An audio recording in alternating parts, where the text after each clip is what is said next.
سابق وفاقی وزیر فواد چودھری کے خلاف توہین الیکشن کمیشن کیس کی سماعت۔ اہم خبر آپ کو دے رہے ہیں، سابق وفاقی وزیر فواد چودھری کے خلاف توہین الیکشن کمیشن کیس کی سماعت۔ سابق وفاقی وزیر فواد چودھری نے ایک بار پھر الیکشن کمیشن سے معافی مانگ لی۔ اہم خبر آپ کو دے رہے ہیں، سابق وفاقی وزیر فواد چودھری نے ایک بار پھر الیکشن کمیشن سے معافی مانگ لی ہے۔ فواد چودھری نے تحریری معافی نامہ الیکشن کمیشن میں جمع کرا دیا۔ الیکشن کمیشن نے فواد چودھری کے خلاف کیس کی سماعت 10 دسمبر تک ملتوی کر دی۔ آپ کو بتائیں کہ فواد چودھری کے خلاف توہین الیکشن کمیشن کیس کی سماعت چیف الیکشن کمشنر کی سربراہی میں 3 رکنی بینچ نے کی ہے۔ اس کیس کے حوالے سے مزید اپڈیٹس دیتے ہیں اسلام آباد سے نمائندہ کیپٹل ٹی وی شاکر عباسی ہمارے ساتھ لائن پر موجود ہیں۔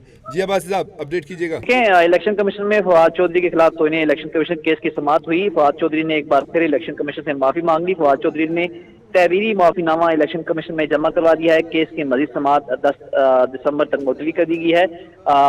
چیف الیکشن کمشنر کی سربراہی میں 3 رکنی بینچ نے جو ہے وہ کیس کی سماعت کی تھی، اور فواد چودھری نے الیکشن کمیشن سے استدعا کی تھی کہ وہ اس معاملے پر اپالوجی کرتے ہیں، اور جس پر انہوں نے کہا کیا ہے کہ وہ تحریری طور پر لکھ کے دیں، اور فواد چودھری نے وہاں پر جو ہے وہ تحریری طور پر لکھ کر جو ہے وہ معافی جو ہے نامہ جمع کروا دیا ہے۔ اس دوران چیف الیکشن کمشنر اور فواد چودھری کے درمیان مکالمہ بھی ہوا۔ فواد چودھری نے چیف الیکشن کمشنر سے کہا کہ ان کو 4 ہفتے کا ٹائم دے دیں، کیونکہ وہاں وہ ملک کی مختلف عدالتوں میں اینٹی ٹیررسٹ کورٹ ہیں، ان میں پیش ہوتے ہیں، لہٰذا ان کو 4 ہفتوں کا ٹائم دیا جائے۔ چیف الیکشن کمشنر نے پہلے ان سے استدعا کی کہ کتنے ہفتے کا ٹائم دیا جائے، انہوں نے کہا کہ 4 ہفتے کا دے دیں، تو چیف الیکشن کمشنر نے ان کی استدعا مان کر ان کو 4 ہفتوں کی مہلت دیتے ہوئے کیس جو مزید سماعت ہے وہ 10 دسمبر تک ملتوی کر دی ہے۔ جی بہت شکریہ آپ کا شاکر عباسی، آپ نے ہمیں تفصیلی اپڈیٹ کیا۔